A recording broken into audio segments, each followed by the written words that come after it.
ઠંડીને લઈ હવામાન નિષ્ણાંત અંબાલાલ પટેલની આગાહી। ડિસેમ્બરના અંતથી જાન્યુઆરીમાં પડશે હાડ થીજવતી ઠંડી। જાન્યુઆરી સુધીમાં કાતિલ ઠંડી રહેવાની શક્યતા।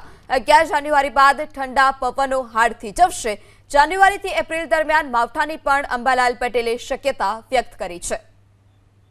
ત્યારે જાન્યુઆરીમાં કાતિલ ઠંડી પડવાની હવામાન નિષ્ણાંત અંબાલાલ પટેલે આગાહી કરી છે। ડિસેમ્બરના અંતથી જાન્યુઆરી સુધીમાં કાતિલ ઠંડી પડશે। હાડ થીજવતી ઠંડી જાન્યુઆરીમાં પડશે। ઠંડા પવનો પણ ફૂંકાશે।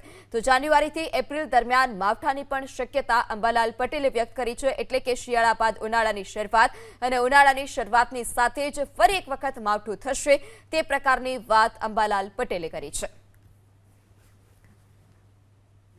અંગે જોઈએ તો 22 તારીખની બાદ દેશના ઉત્તરીય પર્વતીય પ્રદેશોમાં હિમવર્ષા થતાં તેની અસરના કારણે ઠંડી 22 તારીખ બાદ કાતિલ ઠંડીને વેગ મળે એટલે લગભગ ઠંડી હાડ ધ્રુજાવશે બરફના પવનના કારણે।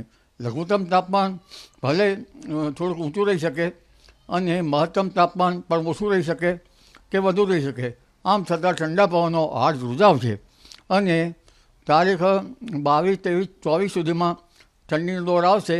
ત્યારબાદ લગભગ પશ્ચિમ વિક્ષોભ આવતા નથી, પરંતુ ડિસેમ્બરના પાછલા સપ્તાહમાં અને જાન્યુઆરીની શરૂઆતમાં એક પશ્ચિમ વિક્ષોભ આવવાની શક્યતા રહે છે, જેના કારણે હવામાનમાં ફેરફાર થશે અને લગભગ ઠંડી જોવા જઈએ તો આ વખતે જાન્યુઆરીમાં જ ઠંડો રહેવાની શક્યતા રહેશે।